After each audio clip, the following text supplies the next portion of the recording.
going, everybody? Welcome back to Tour Life. Got a fun, exciting episode for everyone today. Today is Tuesday, April 29th, almost in May.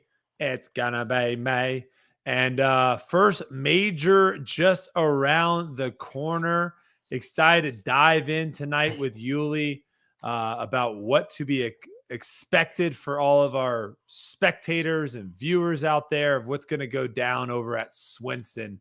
Yuli, how's it going, brother? It's going good, man. Got in late last night, got a few practice rounds in, so I got some insider information for y'all. Ooh, we love that insider information. But before we go in today's episode, give a big shout out to our friends over at Manscaped. All right, hoop heads, it's playoff time where legends are made, underdogs rise, and grown men yell at their TVs like they're coaching the game. But while the NBA stars are getting swatted on the court, you better make sure your grooming game isn't getting blocked in the bathroom. Introducing the Beard and Balls bundle from Manscaped, the beard hedger for the perfect facial hair lineup, and the Lawnmower 5.0 Ultra to keep the smooth from head to toe, and you'll be ready to dominate.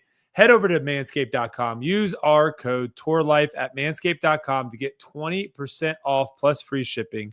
Score big with the Beard and Balls bundle and be the MVP of your own grooming game. The Beard Hedger precision trimming with 20 length settings to keep your facial hair in check from stubble to full beard. No mess, just smooth professional results. The Lawnmower 5.0 Ultra with interchangeable blade heads and skin-safe technology. This versatile tool handles everything from groin to body hair, giving you that clean, fresh feel all over.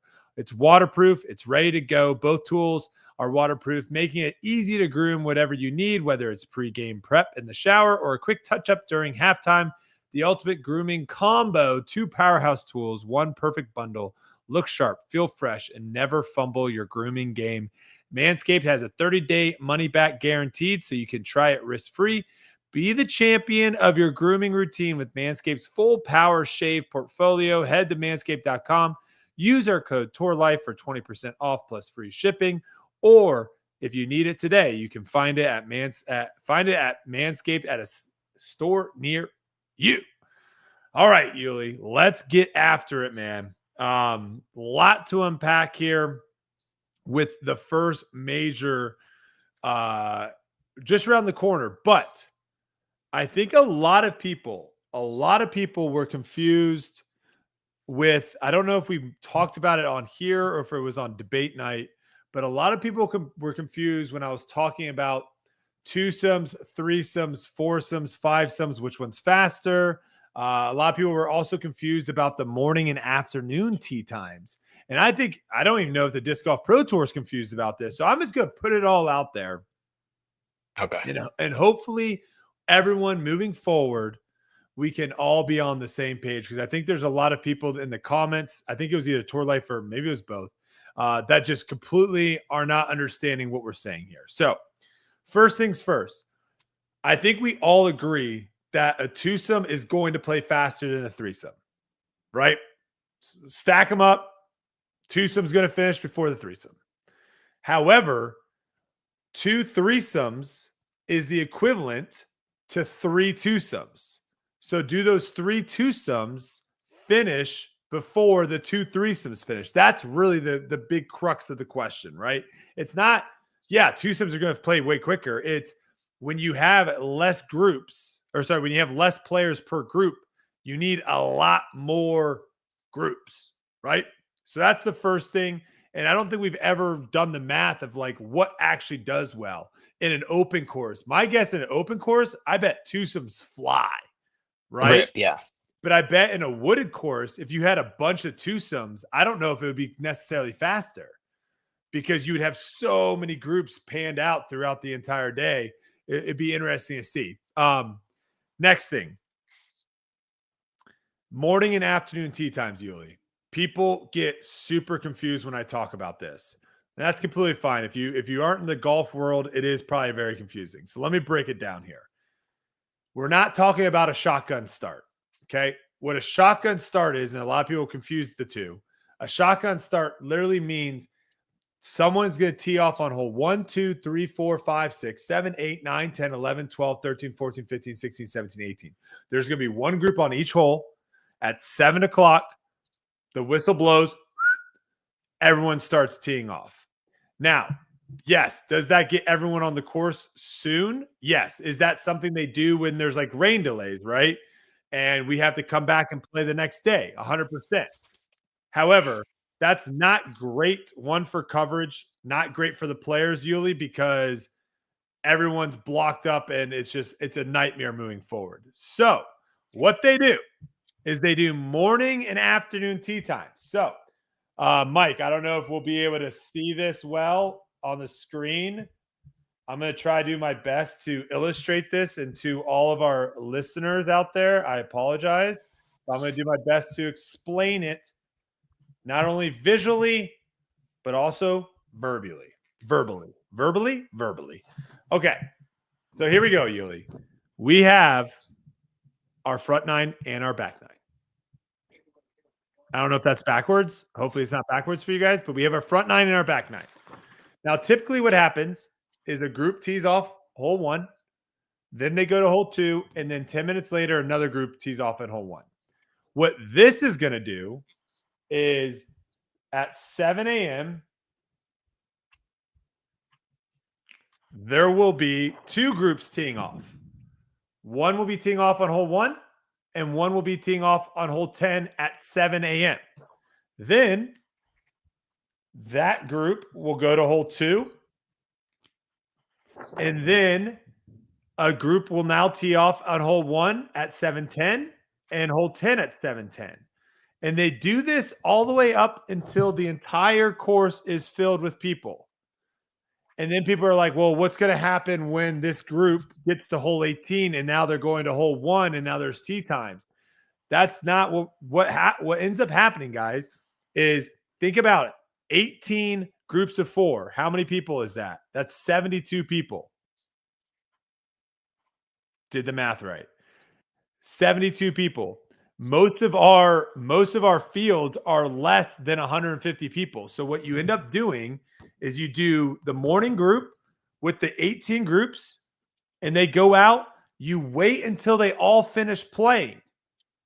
So there's going to be a huge gap. There's going to be a gap of like tee times from like 7 a.m. till 10 a.m. And then there won't be people teeing off until like 2 p.m. So that's how it looks, is you're going to have 7 a.m. to like 10 a.m. tee times to fill up the whole 18 holes. Then there will be like a 4-hour gap of like no one's teeing off. It's just the people that are out in the course. Then they're going to all finish up. Then you can start having the afternoon tee times. 2 p.m. goes off of 1 and 10. 2:10 goes off of 1 and 10. And then they fill it all up and then they finish.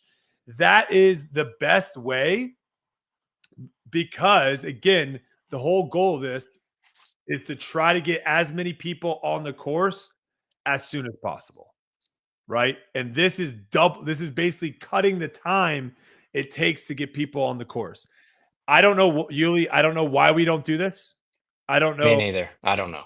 It makes no sense that we've never done this, because this saves you so much time in case there is something like an MCO, or in case there is something like Kansas City wide open. So it's not rocket science. It's very easy to implement. It's very easy to do. And also, the other bonus here, Yuli, is you could have, by doing this, you could potentially have like multiple feature groups. You could have like a morning feature group on Thursday, and you could have like a afternoon feature group on Thursday. And I think that's pretty cool. I think that's pretty cool. So, and potentially have more people. Yeah. There's just more action. You're saying playing in the tournament. Yeah. Yes. So hopefully that makes sense. If you still don't understand it, just look up morning, afternoon tee times. Please explain it like I'm in 5th grade.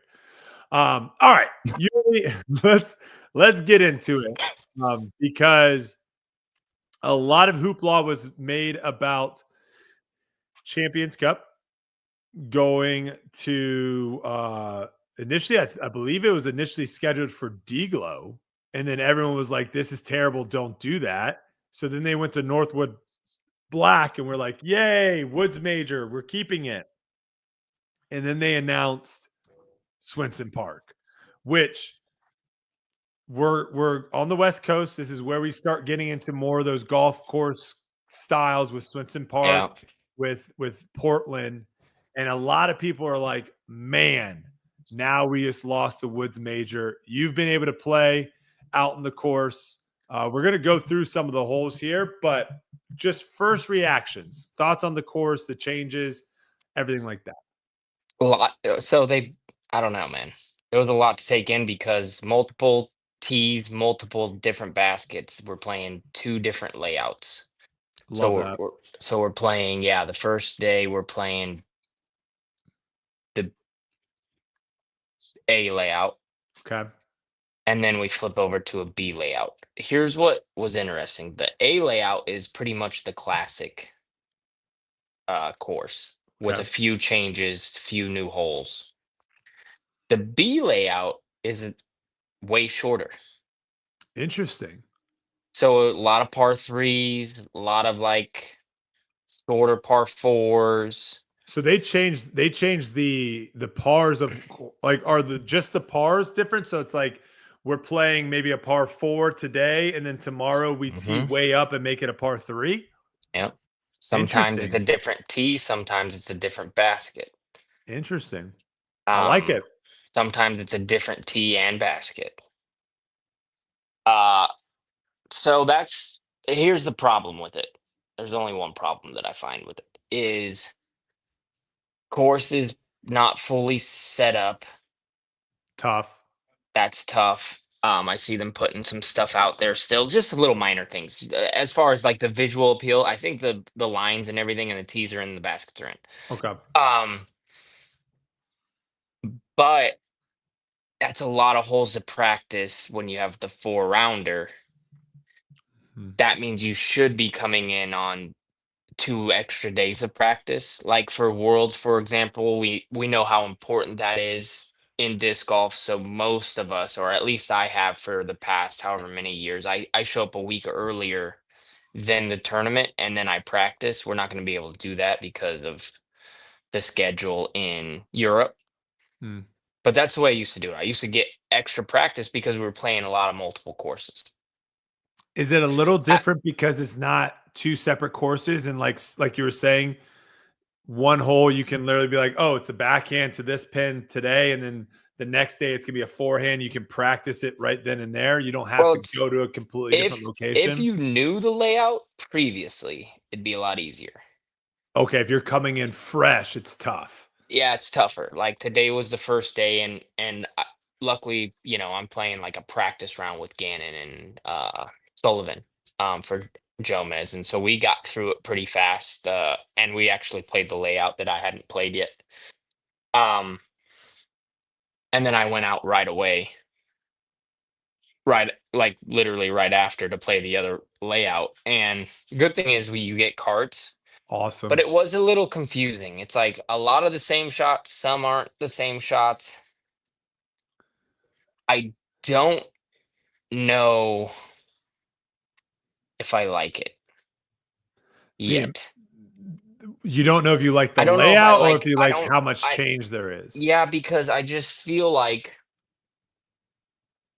feel like there's enough holes that you could have 18 really sick holes, and when we switch them, I'm not sure if a lot of those holes are better, or even different.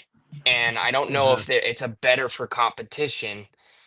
It's it kind of is because and then I don't know if we should be playing the shorter layout first and then the longer layouts for Saturday, Sunday to finish the tournament. You know what I mean?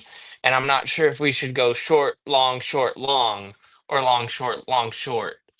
Like I feel Yeah. like we're trying new things at a major again. I feel like we're trying new things at a major. And I'm not sure If that's the place to do if it. that's the place to do it. I like the place. I like the holes. There's not a hole out there I think to myself like, wow, what a horrible hole. Um, I'm just new to it, so I'm not sure. And we'll have to wait and see how it plays. I think it'll be fine. But those are the things I'm skeptical about. I'm skeptical of all the different changes, the amount of time. I mean, it's my fault. I fly in, Monday night. You got Tuesday, Wednesday practice. I could have flown in Saturday, right? Well, this is something that I do think is, I think, a positive from this is I think courses, especially let's say this course that isn't necessarily, because this is a temp course if I recall, because it's on a golf course, so they don't have these baskets all the time out there. I actually like the thought of, hey, you know what? When it comes like tournament time, you haven't played these holes 5 or 6 times and know Yeah. exactly the disc, the exact, like, No, I like that too. Yeah. yeah, I feel like a lot of times we watch these tournaments and one, the holes are too straightforward of where everyone's throwing the same shot. But, if you get there on a Monday and the tournament's Thursday or Friday, sometimes you have thrown that specific shot in the hole like 10 times to where Hmm. you're so comfortable with it versus the idea of like, you might not have as much practice as you would want to feel comfortable. I would love to see what that does with the nerves and Yeah. the decision making. And let's actually go through this if you don't mind. And hopefully Mike, if you can pull up as we kind of go through each hole. I'm only going to talk about MPO, guys. If you want to look at FPO, that's fine. But we're only going to be talking about MPO right now, just because it's literally would be overload if we try to do both courses. The first thing I'm going to say is hole one. I think this is a huge plus. Yeah. I don't love the par three start. Not a fan. And I like it. Looks like it's a pretty wide fairway. However, you could get in trouble, obviously, with those tree lines. It looks like they combined hole one and hole two, but they moved the tee pad over to the left. That's what's looking like to me. Is that correct? It's a completely different place. Yeah. Oh, it's not in Completely the different same. place. It's not Yeah. in the So same where? spot. No, not even. It's on the complete opposite side. Oh It runs wow. along kind of old 18, pretty close to there, I think. Oh, If I'm interesting. thinking Okay. correctly, yeah. And, Okay. and the thing is it is a par three. It's also a par four. So you play it as a par three the final 2 days. And the first day you play it as the four. Yes. The first 2 days you're playing it as a par four. The final 2 days you're Oh, playing it as a par three.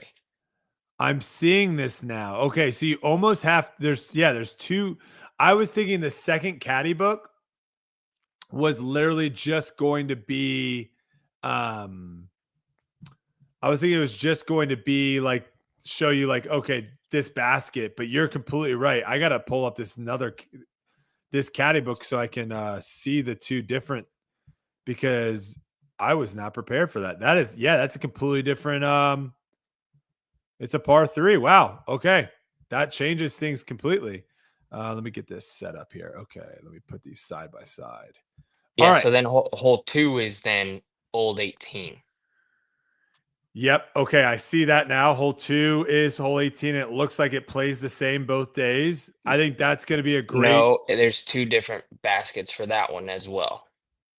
Okay. One's going to be kind of like a backhand into the green. One's going to be like a forehand into the green. Mm-hmm. And it looks like, too, if I remember correctly, there's that tree, that big tree that's like halfway in the fairway, to where Yeah. if it's in that B position and you get pinched, that could be a really tough second Yeah. shot to try to Yeah. get around there. So I like that. I like Yeah, it's I, a good hole. I'm more of a fan, Yuli, of this than one day it's a par four, one day it's a par three. I don't like the changing of the pars. I've never advocated the changing of the pars. Yeah. I think that's too much for the viewer at home to be like, wait, what? This is a par. It's too much. This is perfect to me. I like that. All right, now we're moving to hole three. Hole three just looks like it's going to play the It's the same. normal it's the normal hole two. Okay, fair enough. All right, I like that. Very nice. That's one of the better holes on the course. Really, really good hole. I like it. Now we're going to hole 4, which looks to be different. Par three, two different spots. So now it's a double. Um, I love that. Double Mando. yep, double Mando. One goes far to the right, and one's just dead straight through the double Mando. Yeah, it's not a bad hole. I like it. You're not going to get lucky shots, or you're going to limit the amount of lucky It's shots really you're getting to with the Mandos. and it's really tough to get to the right placement. Really tough. It's looking like hole 5 is playing the same as it normally plays, which is a great Yes. par 5. You have to make that decision of, are you going roller off the tee? Are you going to Yeah. flex that backhand? I really love hole 5. Really good hole. Let's see here. Hole 6. Hole 6 looks like it's pretty different than before. Two different ones. So one's a par five, or I mean a par three, Yeah, long par 3. and then one's like triple Mando par three. Do they have like what do they have up top as the top Mando? Just a Yeah, stick or just like something, or it's a board that like goes across. Says okay. Mando. Yeah. I don't hate it. I don't hate it. That was always a weird par 4 anyways, that hole. So Yeah, I I I'm not don't the biggest fan of this one only because I don't like triple Mandos that make you throw to a certain way. And the reason why is not because you should be forced to have every shot or whatever. I think a triple Mando, especially being this tight, should always be straight because then no matter if you're a lefty or a righty, the miss comes into play a lot more. So what happens when you, let's say, put it over on the right, our discs are so stable that you can kind of chop something through there, mm, making the gap a lot easier, and then let the stability take it straight over to the right. And so you're not having to actually punch flat through there, which would be tougher. You're like kind of cheating the hole, if that makes sense. I gotcha. And if it's straight, it forces the player to throw straight. And that's really tough to do because you pull from left to right, whether you're lefty or backhand or sidearm or whatever, and then you miss high a lot and you miss left and right more often, if that makes sense. So using the triple Mando, I think in that essence, that's the way I would use it, but it's still fine. I mean, it's just basically a chop forehand, make the gap, and then it's kind of skips over there. So like hole 7 is a really, really awesome par 5 we used to play. It looks like you guys are playing it as a par 4 from a different tee box one day. I This is think a that's the old FPO T pad this is a over hole, to the Yuli, left. that again, I don't want them. I don't like the change to a par 4 versus a par 5. If they want to do like a little bit of a shorter tee pad to make it a little bit of a different shot off the tee, that's fine. But don't turn it into a par 4. But this green, Yuli, is a really good green. Yeah. They should have done multiple baskets here, Hmm. right? Like put one in the back right, like off the bottom of the hill on the right hand side of the hill, back in that little corner. Like that's a nasty pin location for a Sunday. Like Yeah. how aggressive are people going to go for that? So this is one I think that's not a huge fan of those changes. Hole 8, love this hole. This one doesn't no changes, I don't think, right? Or is it different? No. No So changes. they Great. are doing on some of these holes, they are planting trees, then placing stakes around the tree and then aligning them with netting. So they're placing some of these things in a lot of spots on the course to where you would typically land. Is that where that red dot right there? Because I don't remember there being a tree in that I middle of don't the no, I fairway. don't think so, not on this one, but Oh, okay. like on 18, like right where the landing zone is, they planted a tree to where Interesting. now you got to go around it or in front of it. It's like right in the way. A couple, Interesting. it's hard for me to remember the exact spots, but there's a Sure. few of them. All right. Now we're moving on to hole number 9. This is another one where it looks like, yeah, this is going to be really confusing, not just for the players, but also for the spectators. one day it's a par 4, one day it's a par 3. It's just you're not going to really get when you change a hole completely like this, Yuli. It's gonna be really hard for a player when coverage is bouncing around and going to a specific hole. It's gonna be really hard for you to remember like what is that hole Yeah. because now No, I know. Yeah. it's a completely different hole than it was. So, um, I think there's another hole that was a great par 4, really really good par 4. It looks like the par 3 is now like a little double mando, Hmm. which could be like a nice little par 3. But It's I'm a with good you on hole. that. Yeah, it's a good hole. I'm with you on that. All right, let's see. Keep going. Hole 10. I think hole 10 is one of the best holes on the course. I'm Yeah, it's glad they did not. fantastic. Glad they didn't change that. Hole 10 is And they perfect. changed it back because last year we had that par 5. Yeah, which I don't see again. I just don't like that. Here's where I wouldn't mind like moving that basket short, like right up against that water one Yeah. day, and then maybe moving it back, short left in that little corner, right? Like that to me is where you can get real diabolical with these pin locations and having players have to think like, I don't want to throw a forehand into that basket when it's on the left hand side. Like I want to have a backhand come into there. So those are the type of changes I would love to see. Hole 11 looks like they kept that. Great par 3. Phenomenal Yeah. par 3, really. Yeah, it's Um, fantastic. Hole 12 looks like that is nope. They're gonna make that a par 5 one day. Interesting. Crazy par 5. Really good. It's really good. See, this is one where it's like, why not just have it be the par 5 both days? Yeah, I agree. Because I think 100%. the par 5 here, I think that's gonna have so much more scoring separation just looking at it. It's 'Cause great. It's a great par 5. that looks incredible. That looks like a fun one. Anyone able to get there in 2? I watched AB do it today, Wow. but no. But I'll say no. Okay, most people not. Okay. What is there a drop zone? What is it? After what is this? After any throw from the tee comes to rest. Oh, okay. So I it's mean, that big force carry on the water, and they actually brought in the out of bounds on the left, um, to where it's really tight, and I believe it's a shorter tee pad. but we're just not. Yeah, it does look like we're up on like the FPOT pad for that Yeah, one, but we're not going to a drop zone if we throw our third shot in the water there. I don't think so. No. Okay, I love that. So there is that holy crap throwing over OB the whole time. All right, now we're moving to hole 13, another I think great hole in the course. It does look. Oh, see, I like this. Two different pins here, Yuli. I love Yeah, it's this. good. It's really good. Yeah, you got the traditional, which is the A pin, and then now you've got a short right pin. It looks like for the B pin, which I Yes. love. I love that. Big fan of that. Hole 14. Hole 14 is a really weird one. I think I would have liked to see them do a little bit more with this because this one definitely seems it's a tough one to get a birdie, but it seems like pretty much everyone that throws any shot off the tee is gonna get a par. Did they play anything to make this more challenging? Anything change with the 14? No. Same tee, same bucket. Okay. Going to 15 now. This is a new hole.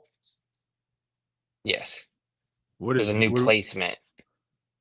what are we doing 15 here? So it's the same hole. It's just they have two different baskets now. Same tee pad. Um, Oh, I see. I see. yeah. It's Okay. just the sidearm flex down the middle or a really tight Yep. flex on the right, and then there's a short placement and then a little bit longer. The A one is the usual one that's tucked in Yeah. the low Yeah. cove. I like Hmm. that. Two different spots there. That's fine. I think the A one's a really tough birdie. Really It tough is. birdie. So I I think like they I both like are. It having doesn't change the shot that much. It just changes a little distance. That's about it. yeah. It's just a lot of people don't have a 420 forehand um with that angle. So I think a lot of people struggle with that. So I like it. Ooh, what the heck did they do to 16? So still a par three, one of the rounds, but then on two of the days they turned it into a par four.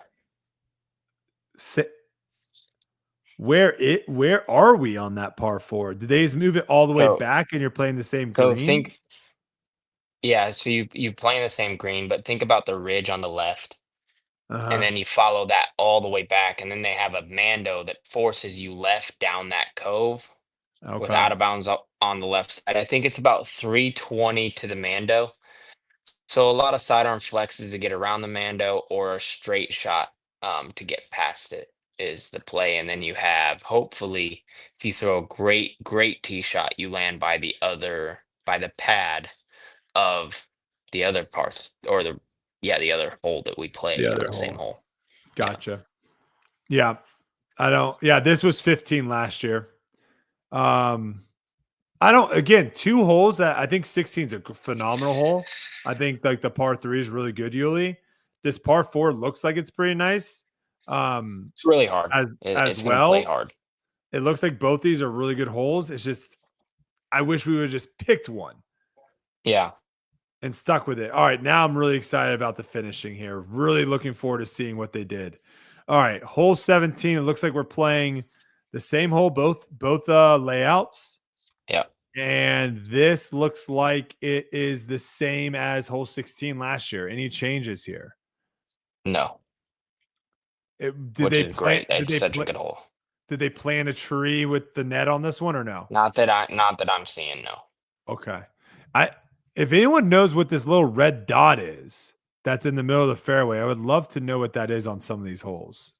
I mean, that Oh, could be the tree they planted. I don't know. okay. Yeah, I'm not sure. I'm seeing it on a couple holes. All right, and then we go to what I think is It's maybe netting around the tree that you get free relief from. Okay. oh, gotcha. And then we go to what I believe is like one of the better changes because this hole played as hole 17 in the past, but this hole, there's so much decision making that has to be made. And to think that a major could come down, Yuli, to someone making the decision, like I'm just thinking, like, imagine it comes down to hole 18.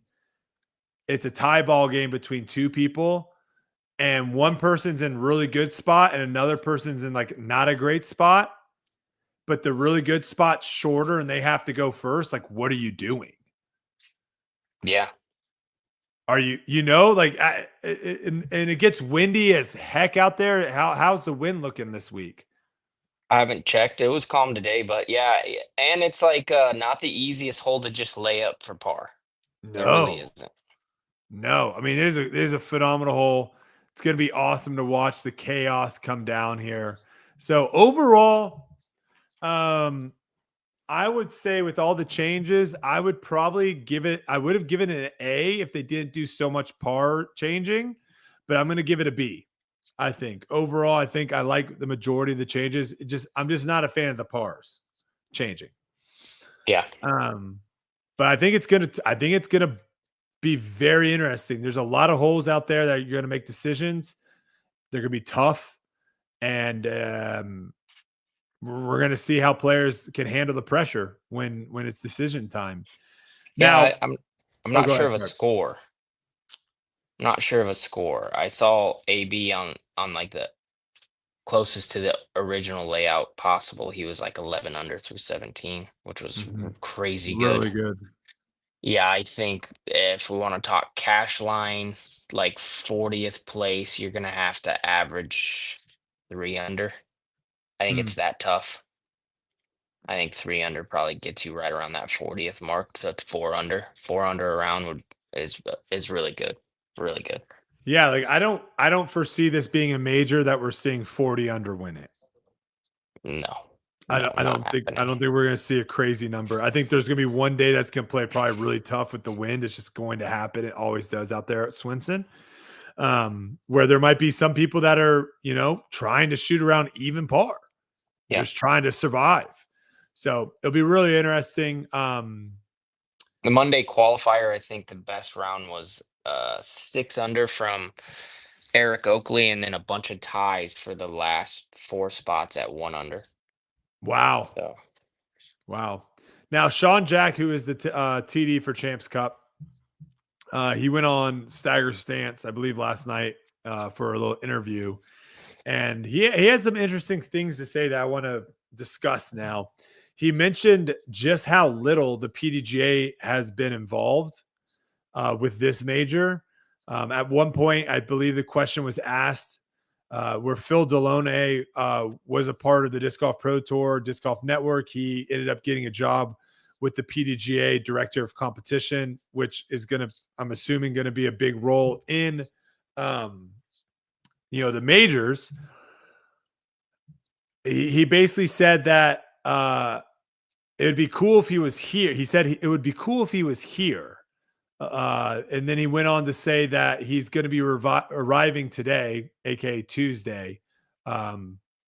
So it seems like, and this is not anything news to us, Yuli. The PDGA just really don't have their hands all that much in getting these events ready. And Sean even went on to say that he paid the Disc Golf Pro Tour to come out and help assist to make sure that everything was set up and ready to go.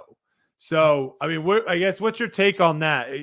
There's a lot of people listening that pay a lot of money to the PDGA over the years, and the thought of, maybe that money not going to these majors. What are your thoughts on that? I don't know. I don't know any of that stuff. I don't know if it's, I have no idea. I do know Just this. going off of what I Sean know, said. yeah, but I don't. Sean I mean, if said that if you're just I taking him don't at know. his word, taking him at If his I'm word, taking at his word, then it's. I mean, that's what they've done for a long time. But also, I don't think we have the majors knocked down anyway in the sport. Like the fact that 2 years at Jackson, go over here, like what's the plan? You know what I mean? Like what's the plan? With majors, there needs to be like set in stone type thing. Like this is the brand, this is what it's like, this is how it is. And we don't have that in disc golf anyway. Like, you know what I mean? Like I don't know what I'm gonna expect showing up to Swanson from year to year. I like it seems like it's improving, like new stage, great vending, all of this new stuff, but that was for like we're playing a tournament that was an elite series event and now it's a major. You get what I mean? Like we're playing the same tournament, but we're just going to call it a major now. yeah. Does that make sense? Like I don't understand that. I don't understand how we just changed the name of a tournament and now it's a major. And I know they put all the work into the new holds and all this stuff, but my point is like USDGC, USDGC. It doesn't change. There's no other tournaments that happen there. It doesn't go elite series then major, major elite series. You know what you're getting when you go there. And then when they change stuff at that tournament, we're used to it. You get what I'm saying? Like you're used to some of these minor changes because that's who they are. What I feel like happens is other tournaments then jump in and they're like, "Oh, that's how it's done. Now I can do that. It's fine. It's allowed." I don't know what we're doing. You Yeah, know, it I like think there's The European Open, I know what you get with UC. He gives you a brand, he gives you a certain level of professionalism that nobody matches. We all know that. You go over to Europe, is there anything like it, Brody? no, It's no. not. And so you get USDGC that. is the closest thing. And that's all I'm saying is now the PDGA has this major. Well, that's see, to me, I just don't think that's on Sean Jack. Say whatever you want, but to me, like the PDGA, if they want to put their stamp of approval on these, they have to You're be the putting in the one. bid. You're putting in the bid on something we don't know what it is. I know, but what I'm saying is like, is it on Sean to be like, hey, I'm going to decide the feeling that people are going to get for a Champions Cup? No, I that's don't on know. it's on the PGA. It's their major. I mean, have we gotten a feeling from the PDGA in past That's why I don't think they're equipped to run majors. I don't. I don't. Give it to someone that's equipped to do it and let them do it. Because I don't think they are, because what you're Oh, I'm not saying is saying it's like, Sean Jack. I'm not. No, no, no, no. no, What they do here is spectacular. and Like the that's the local problem here, is like yes. the But tournament right now is probably not feeling that much different because it's already really freaking good when you go there. yeah, yeah, yeah. No, I'm saying the same thing. I just don't know where the problem is. I don't know if Phil Deloney can come in and change that. I think it just is. That's what I'm saying. Yeah. Like it's just Or try is something. that. Try something, Try right? something, yeah. Try Yeah. try say I mean they had something really with this major. They could have been like, this is the Woods major. This is the freaking toughest major out there. It's going to grind you down. You're going to want to quit, and they could build that kind of vibe around their marketing, around when you step foot on it. You could have, I mean, the thing is like, because I do want to push back a little. I see what you're saying, but I do want to push back a little bit when you're saying we played a disc golf pro tour event here and now we're playing a major, because I do think you could have a disc golf pro tour event at Northwood Black every year, and then maybe once every 6 years or every 7 years, every once in a while, Champions Cup comes there and they beef it up.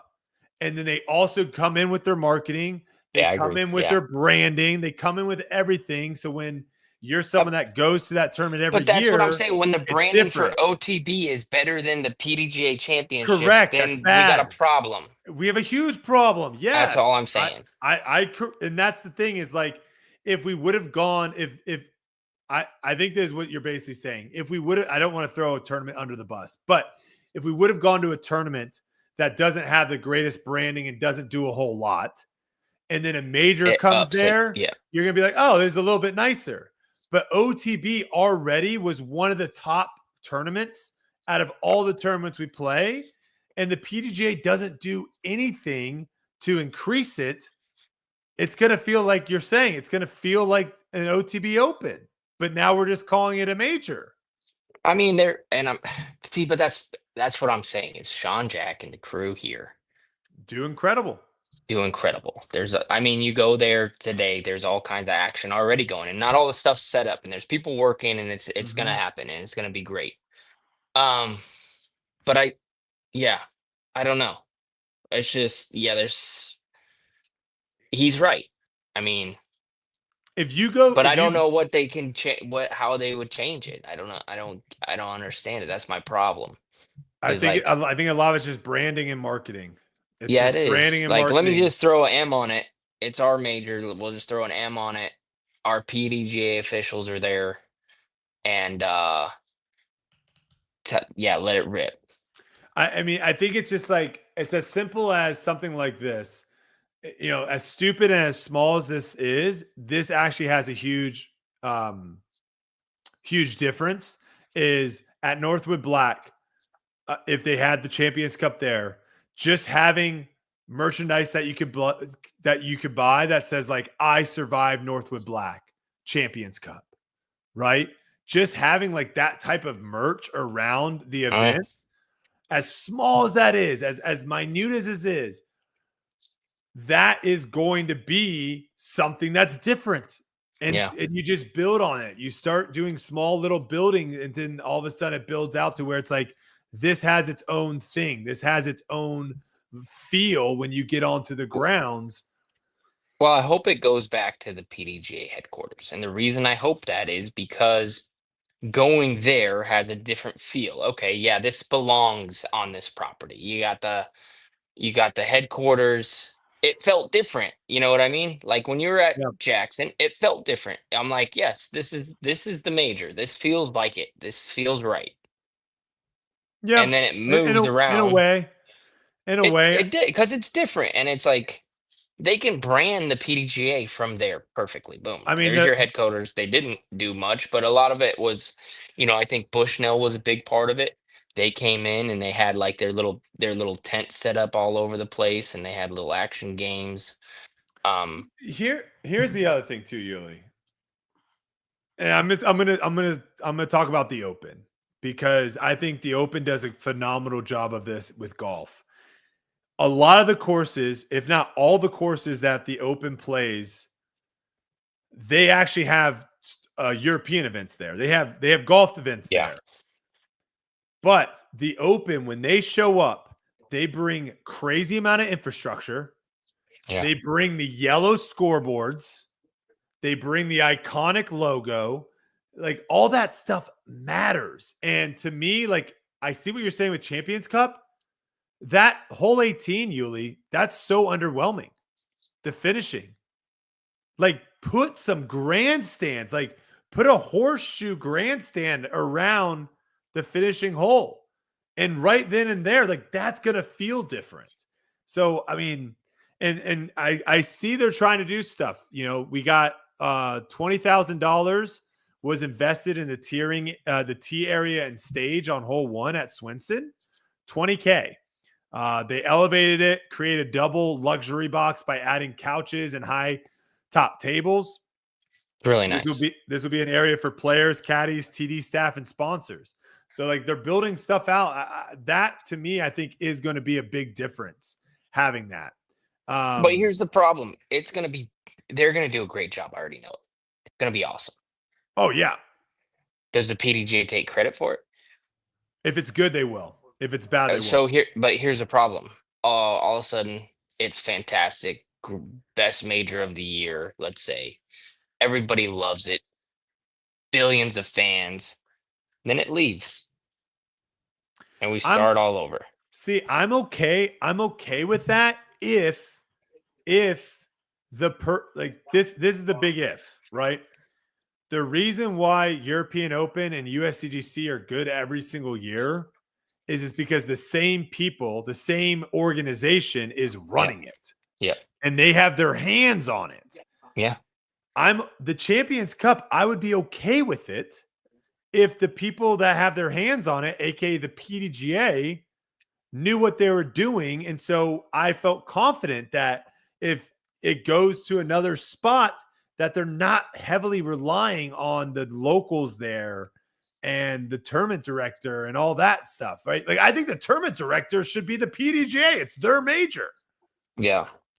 Like that should be the same guy year after year after year. And he's building on it from year to year, not pulling something up and going to another spot. And it's a whole new crew. It's a whole new cast. It's a whole new, it's just, and again, it's like one of those things of where it's okay to be like, hey, hand up, we're not going to ever do that. Then just get rid of Champions Cup. Who cares? Let's just have it be Worlds and USDGC and European Open. And we have 3 majors. Like I'm fine with that. It's just, I don't know. Some other things here.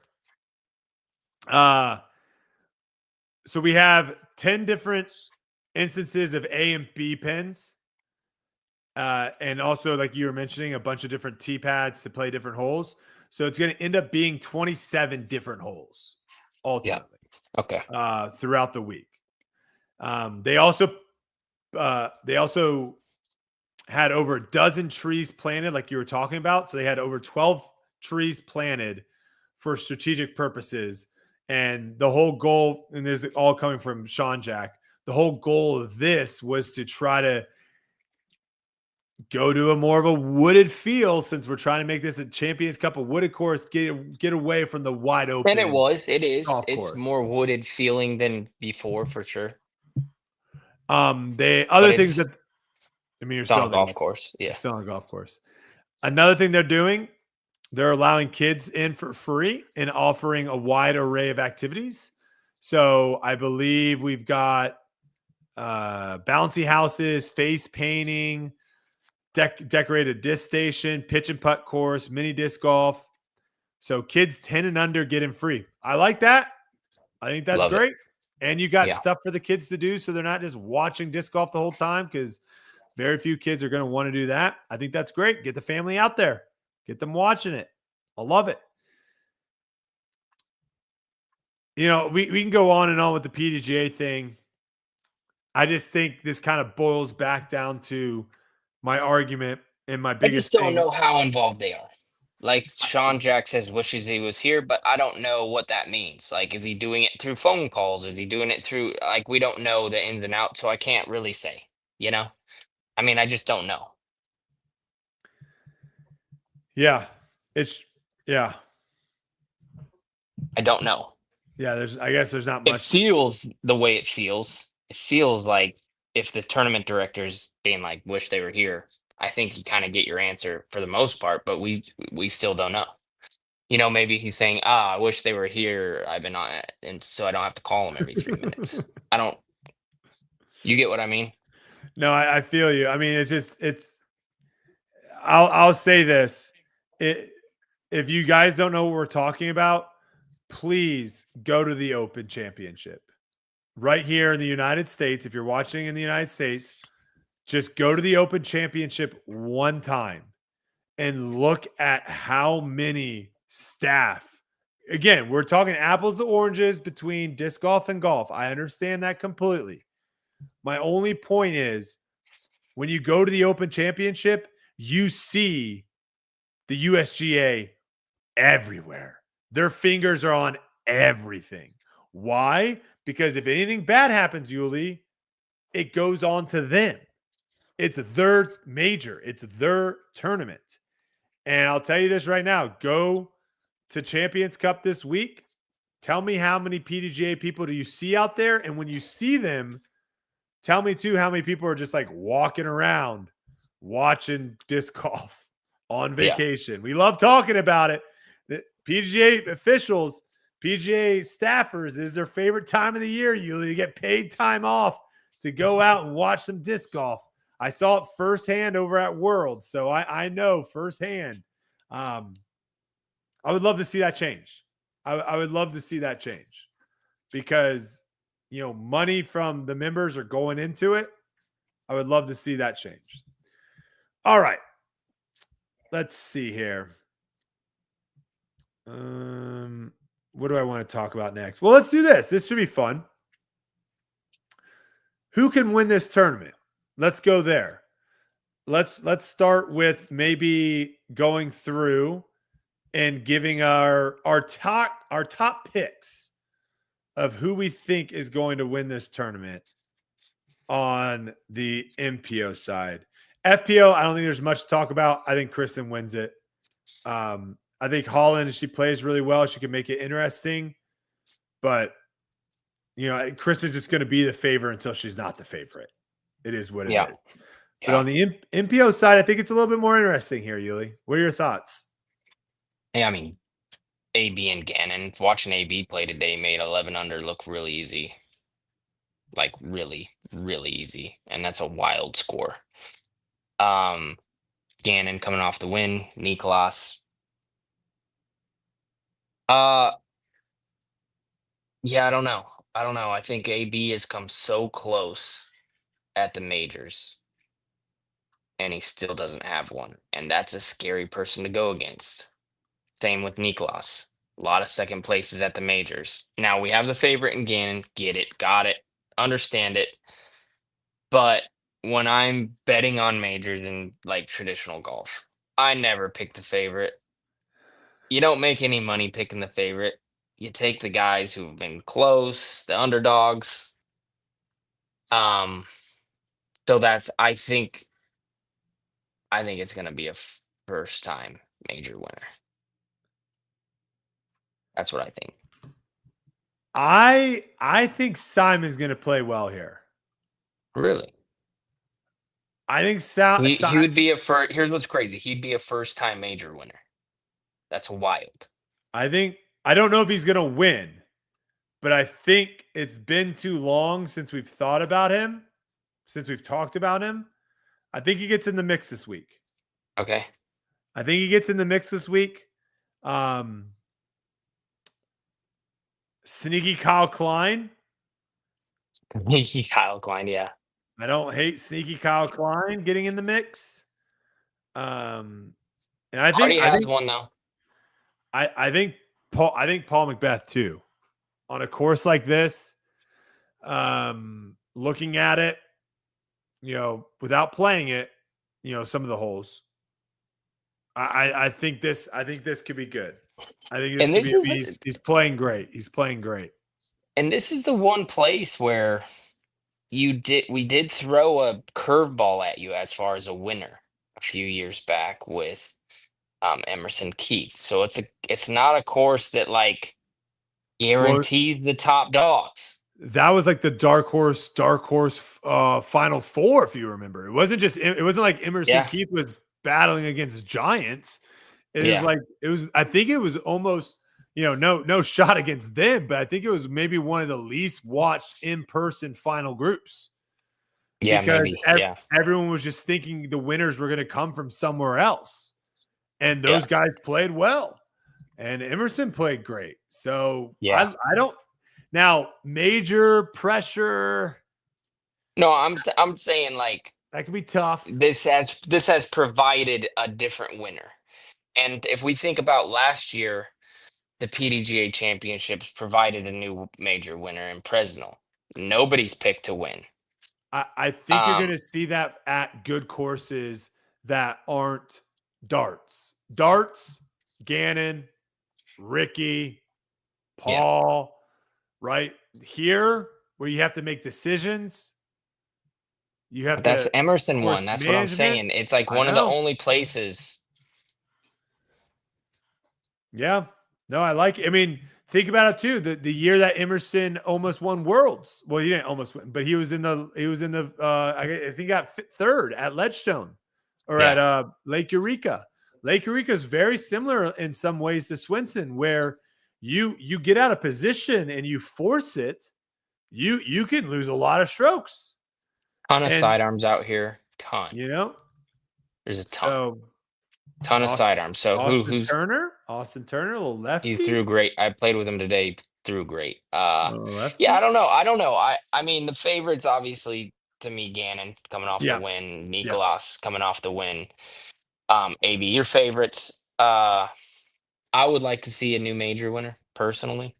I always like to see that. That's always fun. Hmm. Gives us more to talk about.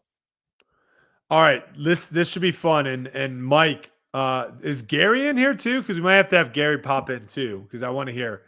I'm almost here. Gary is here. Okay, I want you guys now to give me 3 guys that will not win. Mm. And I'm not just saying, oh God, here's King of the Hill. Oh gosh. And I'm not saying like, we're not picking. Shout out to my guy Landon Sides. We're not picking Landon Sides as not winning here. Go out on a limb here. Pick some big dogs, and puff your chest out a little bit and tell me who's not winning this week. I'll go first if you want, Mike. We can go back and forth if you'd like. But I'm gonna say Chris Dickerson does not win. First time out there. Okay. Figures out that he does not want to go back to California ever again. Okay, fair enough. Mike, you got one for us? Yeah, mine's easy. It's Ricky. Ricky's not winning a major until he wins another major. So he doesn't know how anymore. It's been like 15 years. I kind of like Ricky this week too, though. All right. I'll risk it for the biscuit, and I'm going to say that Nicolas Antela regrets his week off, and he does not win. Wow, going with the Yuli strat. Fair enough. That was my second one. Take that, Mike. I think you got me. You got Joey Buckets on there. That would be an all-timer win. I don't see that happening. I don't see Ezra winning. I think for those guys, a top 4 would be a real heater and I'm going to say both stepping Robinson. stone. Throw both. See, I don't. I like Isaac on this course. I'm throwing them both in. Neither one wins. See, I like Isaac because this place has a lot of gap hits now, and it's shorter the final day. And he's the type of guy who we've seen it before, throws the most, I won't say the most boring, but he kind of lulls you to sleep with good shot after good shot after good shot after good shot. And so if he gets in contention, knows how to win, I think that's a Is there a chance that Eagle does something special this week? Yeah. Maybe. Yeah, I think so. Is this the week that we all of a sudden put him back on our radar? Because Eagle has not been on the radar for, this whole season, really. In Yeah, a few seasons. He had some good rounds at Kansas City, but And he played good at Worlds too. yeah. I honestly, I see unless something changes based upon the way he's played this year and his performance at OTB last year, I see Anthony Barella struggling a bit more. I know he's got the arm for it. I know it's really easy to pick him, and I think he, maybe he could win, but he's definitely on my list of guys that I would be a little more surprised with taking the win. I like the same play style from other players who have similar skill sets who are performing better this year than AB. I like AB because of the power. He shortens up the holes. It'd be mind-boggling if he wasn't in the mix. Yeah, I got a dark horse person in the mix for you guys. Hmm. Because I think this is going to play kind of similar, just looking at it with how much OB there is. I think it's going to play similar to USDGC in a way. Obviously not as open, but in a way of shot selection, course management, risk OB. Give me Jake Mon to make some noise this week. Okay. Jake Mon to All make some noise. That's a dark horse pick. Give me your dark horse picks all the way down. I'm looking at this name right in front of me who's dropping. Evan Smith. Yeah. Ooh. Very, very, very dark horse, but yep. I think like Sullivan his game. Tipton's been playing super well. I think this could be an Austin Turner thing. Someone was mentioning earlier this course looks like it play pretty well for a lefty. I think Austin could probably have a pretty good event here. But yeah, I'm looking at Sullivan Tipton, finishing last year tied for fourth, had a really decent final round to kind of push the lead. So I could see him playing pretty well. Since you guys are talking sleepers, do you want to go through the hold my bag quick? The fantasy with the different tiers? What is that? Gary? Yeah, so it's a basic application where you go through and you pick a player from each of the 5 tiers to form a team, how you think they're going to perform. The goal is to pick the player who's going to perform the best in each group. Okay. And then you get assigned points for how well each one of them does. Yeah, I know this. Yep. So similar to kind of what we do with Pick'em a little bit. Yep, exactly. And the goal is just to try to nail down who's going to perform the best in each group.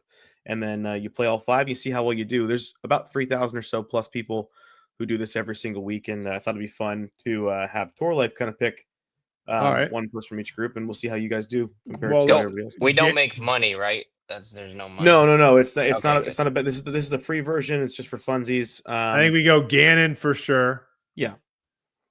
Tier 1 Gannon. No reason not to. Yep. I think that's a pretty safe pick. Tier 2. Tier 2's tough. Oh, because like all these guys could either miss the cut or play really good. Simon. Mm-hmm. Simon's up there. You like Simon here? I do. Gavin's a pretty solid pick given his history at the event and like looking at the rest of the group. Let's stick with Simon because I did say earlier that I think Simon's going to do something special this week. So give me Simon. Okay. Then we go Turner. 3. Ooh, I don't hate that. You know who's another person that hasn't really made any noise that I'm ready for? How about a little Luke Taylor action? Yeah. Do you like him on this course, Yuli? Not as much as Austin. All right, we'll go Austin Turner, lefty. Give it a little lefty love. All right. Tier 4. I also see Benjamin Callaway playing good out there too, though. Paul Kranz has been playing really good lately. Sully's there as well. Luke Humphreys, wild card. You never know what you're going to get with that guy. Yeah, he could go top 10 or miss the cut. My guy's there, Jake Mon, if we're feeling it. But that is a little bit more of a dark horse pick. I think a Callaway or even a Burridge. Burridge plays really good out there and also plays really good at USDGC. That might not be a bad pick. I don't know how well he's been playing this year. But we can ride the hot hand if you want with Paul Kranz. I like Callaway. I'm thinking distance out here because the All right, let's first go, Benny Boy. All right. I like it. And then tier 5's got a crap ton of names. This is where a lot of people typically pick up the wins and successes if you can call a good tier 5 pick.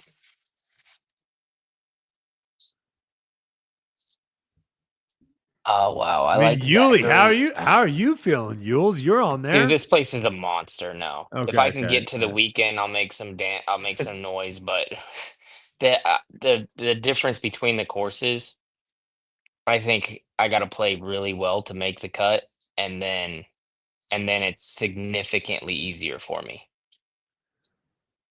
All right. What I think Albert Tom with the distance. I like Albert Tom on this dude, list. Dark Horse Nico's on there too. Yeah. How's he playing this year?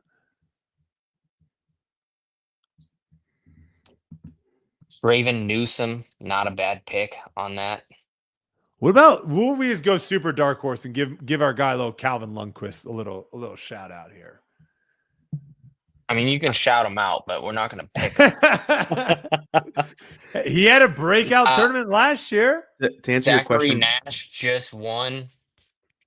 Oh, Yeah, let's pick Zach GBO. Nash. GBO. Let's pick Zach Nash. He's Yeah, number not a one bad pick. pick. Let's go Zach Nash. I like that. That's good pick too because he finished in 8th place last year at OTB. So Okay. that's some success in the course. All right, I love it. All right, there's our picks. Cool. Let us know how we do. Will do. A little disappointed I wasn't in the other tier, but I wouldn't have never gotten picked in that tier or the other tier. You know what I mean? I'm not getting picked in either tier. I don't think you're a tier. Yeah, I don't view you as a tier 5 guy. But hey. You could throw me anywhere except for the first few tiers, and I'm never getting picked. We picked myself once when took 95th, so You're getting the mountain by the end of the year. I burned the bridge for us. We gotta get rid of the tour life curse from you. Yeah.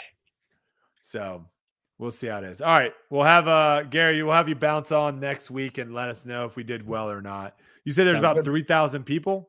Yep. There's already almost 3,000 people in it. There's probably going to be close to 3,500 competing in it overall. So we'll see how well you do. I got 5th place last weekend or for the Kansas City Wide Open. So congrats, good picking. If we get first place, and then you butchered your retiring. tier list after that. How is that possible? How do you pick the right guys and then absolutely go butcher town on King of the Hill? Some days you pick them, some days you don't, I suppose. I just can't wait. I can't wait after Champions Cup to see the new King of the Hill. Yeah, because there's gonna be a lot of movement. It's gonna get wild. A lot of movement. All right, a couple other storylines that went down this past week. President's Cup team. Is that happening tomorrow, Yuli? Tomorrow, yeah. All right, what are we doing?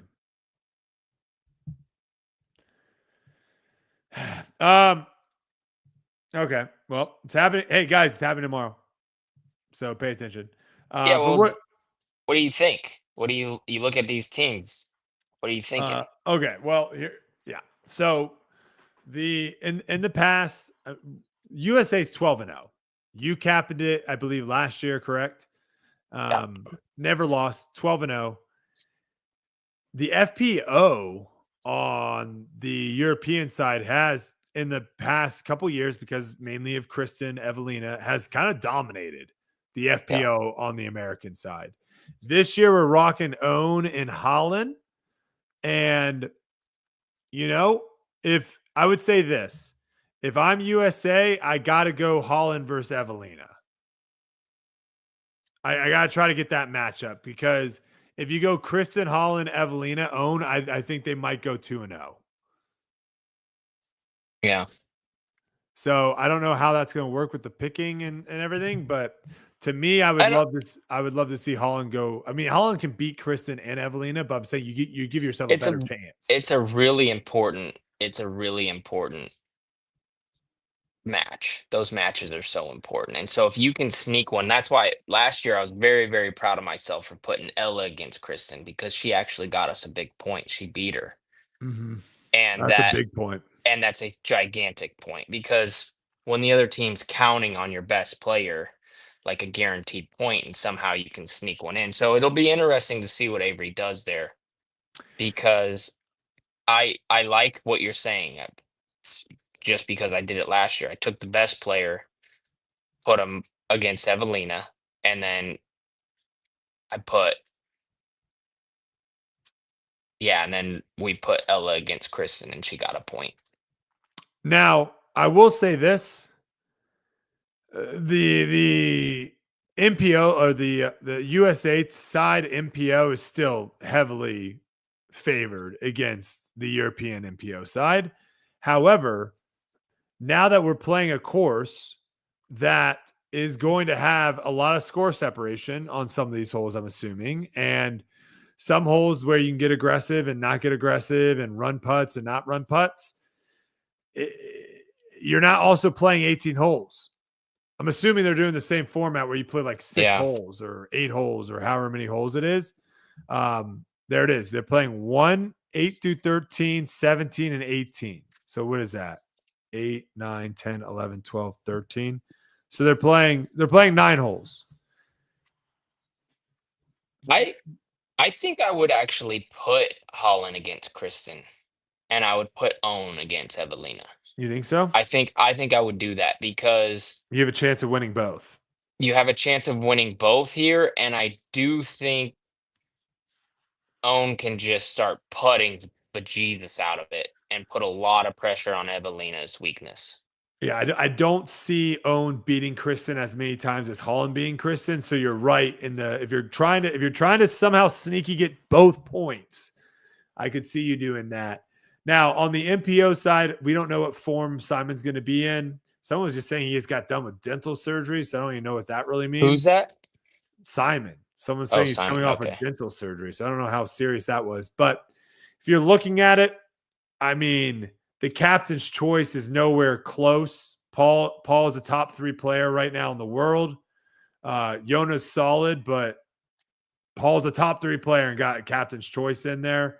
And then the fan vote, I love Albert Tom, but I mean, AB's just playing light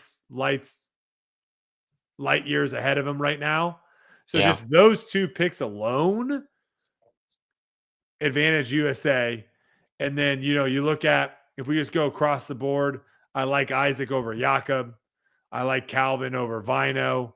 I like Ricky over. But you can place these however you'd like. No, I know, but I'm just saying, like, the only person, like, I think if you're picking all these players, Yuli, I think I literally would pick everyone on the American side before the Europe side. The only person I'm throwing in there is Niklas.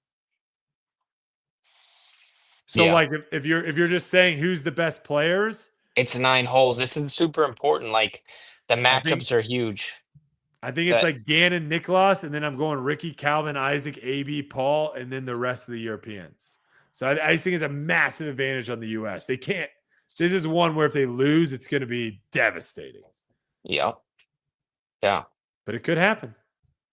It hasn't yet. It's 9 holes. That's the thing. 18 holes, you definitely it's a game changer. If you have multiple days of this and doubles, if you're playing match play, doubles, all those things for 18 holes, it's a big time difference. But just in this format, it heavily favors the better team, which is obviously Team USA. But you still got to be good with your picks, and you got to put up the right matchups. I think the gap has definitely closed. It's not shrunk, it's not gone, but it's definitely a lot smaller than it used to be here. So we'll see. Like you said, you never know. So tomorrow, Disc Golf Network, check it out. President's Cup. I'll be out there. I got to go out there and watch, of course. All right, a couple other things. We got forehand world distance record. Ryan Sheldon threw an official 669 foot forehand at the Blue Ribbon Pines facility. And this, too, is legit, Yuli. He didn't go out to the desert when it was 75-mile-an-hour winds and just chuck something up in the wind and let the wind take it. Thoughts on, is there anyone that could come close to that on tour? Forehand distance, 669 feet. I don't know the conditions, so I can't. I don't know what he could have been playing in wind as well. I'm sure Played there with was the a guy little wind aid. multiple times. Played with Sheldon before, and it's Rocket. a rocket ship. I Rocket. mean, it's different. It's different.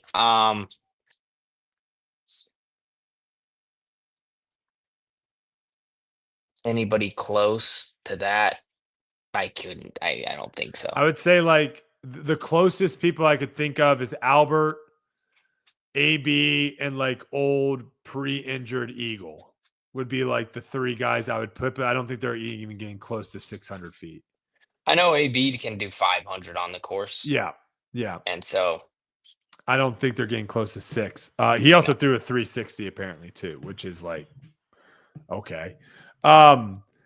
There's only a handful of guys outside of like the big name guys, right? Obviously, if like Isaac or Paul or Simon or one of those guys have like an early tee time, yeah, for sure, go and watch those guys. But there's only, and there we got one less because Jake Wolf's not touring. He would be in that list for me of a guy that if he's got a 8:45 tee time, or I guess with FPO it'd be more like 11:45. Like, what are we saying? How about him for a distance? Yes. No. Yeah. Oh yeah. Not 600. But yeah. Have you ever played with him? Yeah. But not 600. Not 600. Well, we don't know the wind. It's different, dude. The guy's throwing like zones 350. No, I know. Straight. It's crazy. You played with him. I will say though, Ryan Sheldon is one of those guys. Look at the tee sheet. If you see that he's teeing off, go follow him for a couple holes, because it's not going to be anything like anything else you see. It's insane. Another record. This one is just continuing every day. Michael Wright. Big shout out to my guy Michael Wright. Holds this insane record. He has now played disc golf. Yuli, ready for this? 4,224 days in a row. That's over 11 years. He has not missed a single day of disc golf. Wow. That's just one of those records that's gonna be tough to beat. Yeah, I don't know how that's possible. That's insane. Yeah. So 4,224 days in a row. Shout out to Michael Wright. That is wild. And I'm sure too, some days he's probably gotten injured or jacked up or something. He's still out there making sure that he keeps his streak alive. Estonia. Has Estonia turned into the disc golf Mecca, Yuli? There is a conversation now around Estonia being awarded Euro Major in 2026, 2028, Worlds in 2029. Doug Bjerkes, who is one of the staffers over at the PDGA, said that he would like to see that maybe one out of every 4 or 5 years, Europe holds Worlds.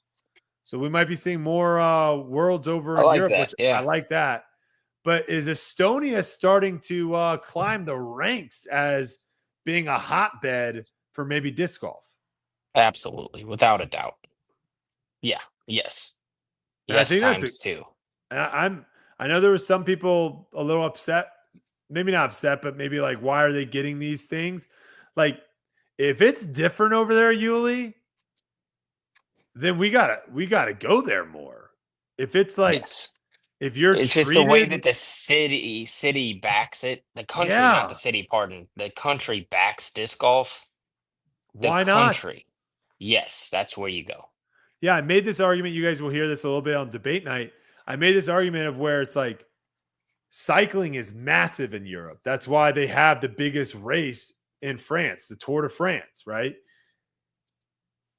If they tried to be like, hey, let's do a big cycling race in the United States, you're not going to get the government backing, the country backing, the fans backing that you do over there. And so I'm completely fine with dumping more resources, more tournaments in the areas that you're going to get more out of it. It makes sense to me. Yep, me too. All right, big time now. We're going pick 'em. Okay. We got to step up this week. Now we do have new we have new tiers this week. So Edwin threw up Gannon. I like this more. I think this makes more sense. He threw up Gannon and Kristen in their own tier. So they are now no longer with everyone else. If you want Gannon or Kristen, you can't get a tier 2 person. You got to move. Okay. So it's a little bit more what's the word I'm saying? Like it's a little trickier now because it's not like a sure bet of like, yes, let's definitely take them, because now you could get Ricky and Paul, for example, and a tier 3 guy, where before you couldn't do that, right? So let's go FPO because it's the easiest. Kristen. Let's not make the mistake ever again until she proves us wrong. Now, this is where it gets a little tricky. You know who plays pretty good out there, Yuli? Oh. Paige Pierce. Yeah. I don't hate Paige Pierce out there in a big course, distance. Maybe her putt gets hot. I don't hate windy. it. I mean, Haley's there, but that's a wild card. I don't know if we want to go that route. She did get us a top 10 last time. Back-to-back top 10s. I'm good with Haley or Paige. You choose. Let's go Paige. Let's just freaking do it. Okay. Let's go Paige. And then tier 4 here. Rest of the field.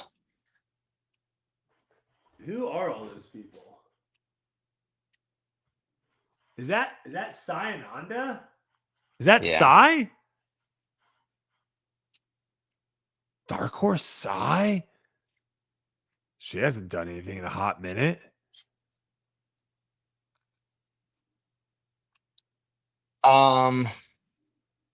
Yeah, that's the thing. She's not playing. Wait, she's not in the tournament? No, she's not playing a bunch of tournaments. So you you just want to go lucky again? Sai's not signed up. Thank you. Thank you, Mike. Do not pick Sai. Wait, is Missy not? Oh, no. Missy's in tier. Chris, what are you saying, Missy? She's in tier 2, brother. Yeah. I think it's between. I don't know. We could do Cat. A lot of rollers out there potentially. No. No. What's the ceiling here?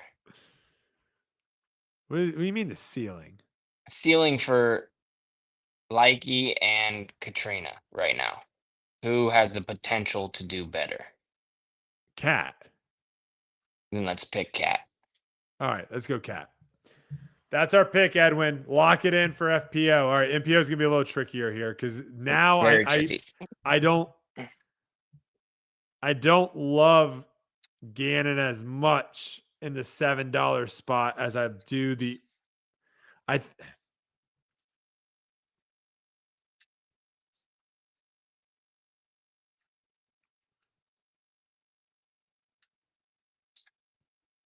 Okay, I think we go Gannon. Here's what I'm going to say it. I think we go Gannon, Simon. I think we go Gannon over Austin? Eagle, and then Gooseman. What about Gavin? Gooseman. All right. Gooseman almost won like the last 3 years in a row or something. Okay, so let's think about that. Gannon. Yeah. That's my picks. You go. Well, You go. okay. So your picks are Gannon, Eagle, Gooseman. I would go. My thought would be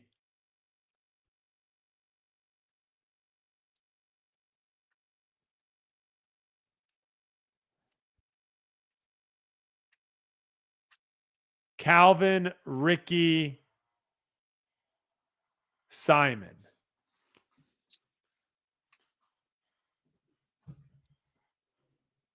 I'm going to be honest. I just absolutely love my picks more. Gannon's a for sure top 10. He's a for sure top 5. Probably a for sure top 5. Eagle and Goose might not get in the top 10. I don't think there's any way Eagle doesn't get in the top 10 out there. You think he's locked in at a top 10? I do. Really? All right. Think about Major Eagle is different. He throws it so far, dude. All right. But hey, we're talking about it. We are talking about it. I want Gooseman. I want Gooseman. You know what? We need Gooseman to step up for us. Because he's been struggling a little bit. It's time. Let's put him on the spot. Maybe that's what he needs. That's what he needs. Goose, man. Okay, well, we'll take Goose. I don't mind that. Let's talk. Okay, we need to talk. Are you backing out an Eagle now? You just said I'm not. I'm not. For sure. That's what I think. But what do you think about Simon? You were talking all this game about Simon. No. I think Simon's gonna make noise, but he could also just lay a big fart on us. 100%. I think Eagle's been really consistent this year. I don't think he's really been problematic as far as like missing crazy cuts. Did he miss the cut in Kansas City? That's a good question. Eagle? Yeah. I don't know. We'll have one of our stats guy on it. We have one of our guys tell us how Eagle's done. All right, hear me out here though. Paul. Niklas. Paul's probably gonna get top 10. Niklas. I don't like Niklas as much as Ricky or Calvin this week for some reason. I don't know why. I mean, Calvin won last year, but it's a different course. A lot of sidearms. Ricky's just a great pick for sure. Paul. Okay, what do you think about this? Paul, Ricky. Thing is, Gannon's gonna win, and then we're gonna punch ourselves in the face for not picking him again.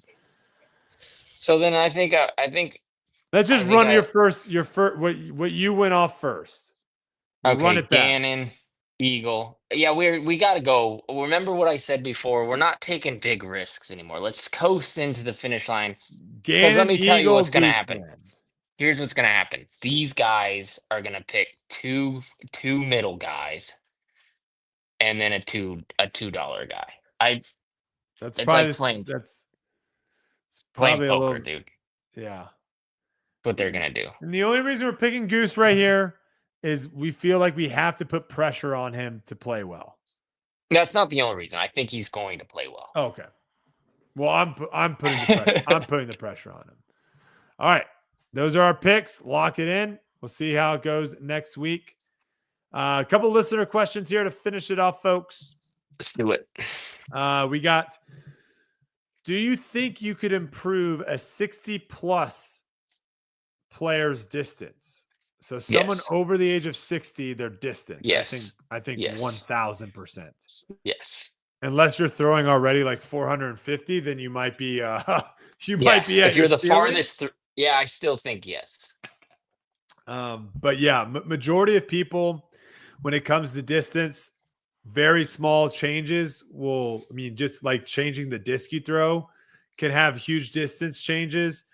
Making sure your nose down is massive, and then timing. That's a huge one. A lot Yeah. of people have their timing way jacked up and they're not utilizing as much power as they could.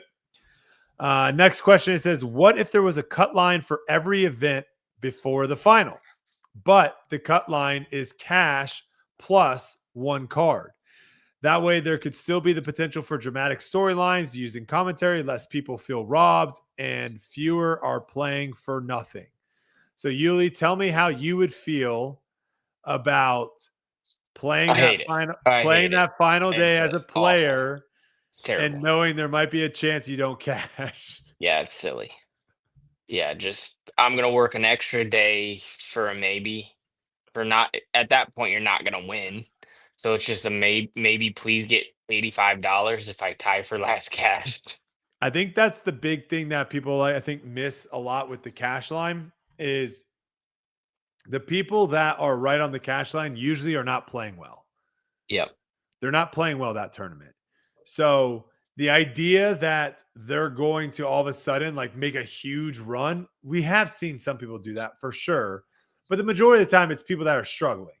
So people would much rather, players would much rather just get gone and move on to the next one than what you're saying here. And your storylines and commentary and all that stuff, that should just happen the day that the cut line exists. Yep. So you can still have all that stuff and not have people make the cut, but then not cash. So that would be my take on it. We need an update. Go. And one more point is a lot of people who bring up this, and I'm not saying this guy's feeling this way, but they're like, man, I just want to play another round. There is some guys out there who just want a chance. They don't care. They're out there trying to do it. But there's also people out there that's like, no, I don't want to play if I have a chance not to cash. Like so if you're a fanatic, of course, you want to play every day. Yeah, I want to play that tournament. I want to try to compete against the best. I want to play every single round if you're that person, you know what I mean? But there's also levels to it to where we're seeing the difference between the people that do it for a lifestyle and they're like, well, if I don't play in the tournament tomorrow, what am I doing? And the people that are doing it as a job being like, no, I want that time off so I can recover maybe some injuries that are happening, get more practice in. I think we're seeing a little bit of a divide between those two people. And I think you'll see more and more on the professional side versus the lifestyle side. We need an update on the dunk journey. We able to dunk a golf ball yet? So I'm working through something in my leg, and it's one of those things, Yuli, where I don't want to go to the doctors because if I go and they tell me, oh, yeah, you have a stress fracture, don't do this, this, and this, and this, I'm going to be pissed. So it's one of those where I probably should go in to get it checked out. You're hoping it just goes away. Correct. And today I went on a run today. It felt less pain than the last time I'm running. So it feels like it's better. Good. I haven't got into my jumping routine regimen yet, but I did hit a new low. I'm at 246 right now. And the weight's kind of like a little bit, I'm not too worried about the weight right now because I'm adding so much muscle while I'm losing fat. So the body fat percentage is what I'm really looking at. And I think I dropped like 1.4% or something like that this last week. So really starting to change, lifting a lot more in the gym too, seeing some good gains there. So getting stronger, feeling good, and getting in a much better spot. So I'm really excited for that. Next question leads into that. When are you going back on tour? My event back will be the Des Moines Challenge. Des Moines Challenge will be when I headed back. And then I think I'm like hitting like Des Moines, Idlewild, D-Glow. I think it's like 4 or 5 tournaments, bang, bang, bang, bang, that I'll be playing at. So it'll be pretty good there towards the end. And like I said, trying to qualify for USDGC. We'll see what happens. And then there's the final question. If the Worlds this year over in Europe delivers as much as we expect it to, can American Worlds deliver in 2026 or 2027? Yes. Yeah.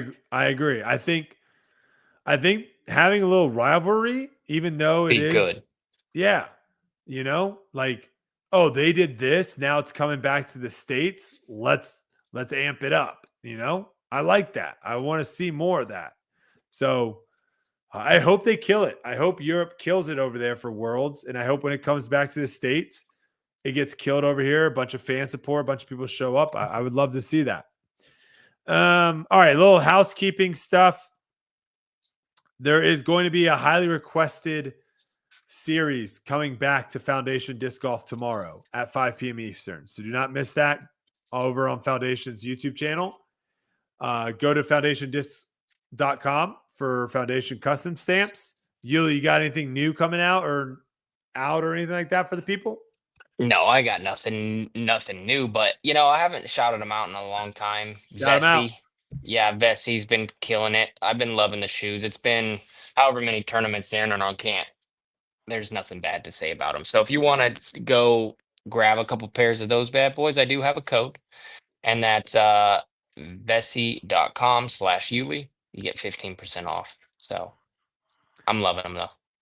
I'll say this too about Vessi. There's another shoe company out there that was disc golf related, and they got some people to sponsor. I never really heard like a positiveness to the shoe as I'm hearing from Vessi, and I'm hearing it from people too that aren't sponsored. So No, I legitimately like them. I enjoy playing them. It's great. Yeah, I have yet to try their shoes or any of that, so I have no idea. I'm just going off of what people I hear, and sometimes people get sponsored by someone, and the only time you ever hear them talk about it is when it's paid. When it's on Instagram, when it's on YouTube. Vesti's one of those companies. I've heard a lot of people off camera tell me good things about it. So if you're interested in trying out a new disc golf shoe, you use Yuli's link and go try it out and see what it's all about. 15% off. Hey, there you go. Treat yourself. Gary, Mike, did we miss anything? Major week coming up. All right, the silence. I'm assuming we did not miss anything. I think we nailed everything. I'm excited, guys. I'm excited. Major week, first one of the year. Last year we got a splash with Presnell taking it down. Do we see something similar this year? Do we see another dark horse coming up and winning the first major of the year? This is a good one to win too, Yuli, because the next two are back to back. And if you win the European Open, you got a couple days to celebrate, and then you got literally Worlds. No one cares. So this one, you've got a couple weeks, couple months for people to celebrate your major win. How cool would it be if Presnell went back to back? I mean, that On would a be the course shock. like this. It would just be the craziest thing ever, and then respected for the rest of his career forever as. Yeah, I think him being a major winner has already elevated him. Oh, right? big time, yeah.